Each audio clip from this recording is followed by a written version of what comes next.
سلامونه وخت مو بخیر. ورزشي خبرونو ته مو زه نصر الله خوشحال هرکلی کوم. د آسیا د ملتونو جام د پارا المپیک لوبو په دوام کې د ویلچر باسکټبال ملي لوبډلې فلیپین هیواد ته ماته ورکړه.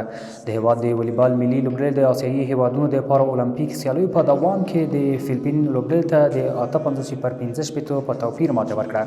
د آسیا د پارا المپیک سیالۍ اوس د 9 آسیایي هیوادونو په منځ کې د تایلند په کوربتوب ترسره کیږي. د یادونې وړ ده چې د هیواد د ویلچر باسکټبال ملي لوبډلې په لومړۍ لوبه کې کویټ او په دوهمه لوبه کې هانګ کانګ ته په ستر توپیر ماته ورکړه.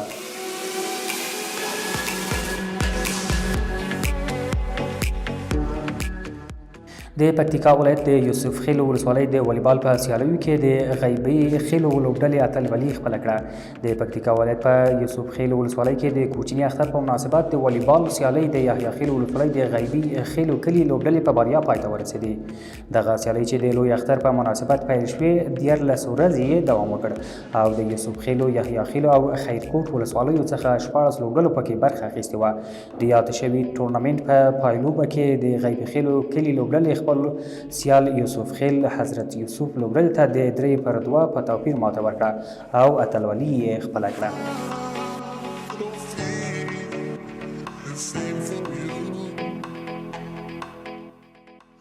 د افغانستان کرکټ بورډ وایي ملي لوبډله راتلونکي جون میاشت کې د 3 نړیوالو یو ورځنیو سیالیو په موخه سریلانکا ته ځي.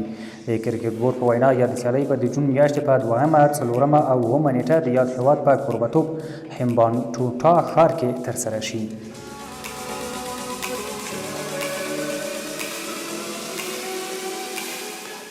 د افغانستان د موتای ملي لوبغاړی سید روح الله موسوي به نن د تایلند په نړیوالو سیالیو کې له خپل روسي سیال سره مخامخ شي. د دغه هیواد د موتای نړیوال ریفري علي ظفر عاطفي وایي ښاغلی موسوي به د دغو سیالیو په نیمه پایلوبه کې 55 کیلوګرامه وزن په لرلو سره د خپل روسي سیال پر وړاندې د لوبې ډګر ته ننوځي. دغه ملي لوبډلې تر دې وړاندې هم په دې نړیوال جام کې خپل قزاقستان او سویډني سیال مات کړي وو. د هلمند ولایت د ګرمسیر ولسوالۍ د کرکټ ټیپ سیالۍ د زرغون لاخي لوبډلې په اتلولۍ پای ته ورسېدې. د هلمند ولایت په ګرمسیر ولسوالۍ کې 12 لوبډلو د اختر ملي ټیپ کرکټ سیالۍ پیل او د زرغون لاخي په اتلولۍ پای ته ورسېدې.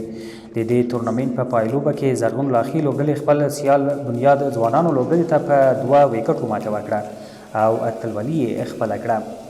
د یادونې وړ ده چې د یادو سیالیو له ترسره کېدو یې موخه د ځوانانو لپاره د سالمې تفریح او رامنځته کول او ورزش ته هڅول دي.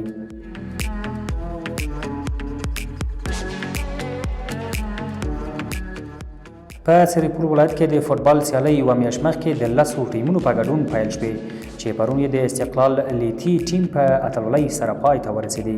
په پایلوبه کې د استقلال لیتي او بلغي خاقاني ټیمونه له یو بل سره مخامخ شول چې په پایله کې د استقلال لیتي لوبډلې وکولی شول چې خپل سیال ته د 5-4 ګولونو په توپیر ماته ورکړه او اتلولي یې خپله کړه.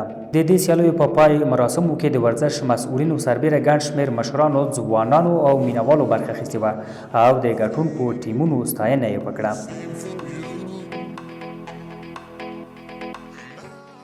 د رسنیو د راپورونو له مخې د اروپا د اتلانو لیګ نیمه پایلوبې په لومړی پړاو کې ریال ماډرید د مانچسټر سیټي په کوربتوب سهار په 10:30 بجو د سانټیاګو برنابیو په لوبغالي کې لوبه وکړه او لوبه 1-1 مساوي پای ته ورسېده. د ریال لپاره وینسیوس جونیور په 26مه دقیقه کې او کیونډي بوریون په 28مه دقیقه کې د ښار لپاره ګولونه وکړل.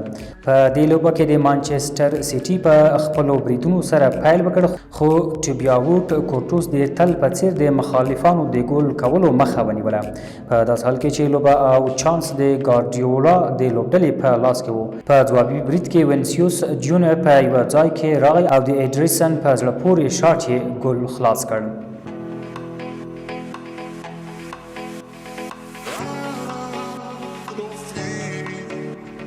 Stay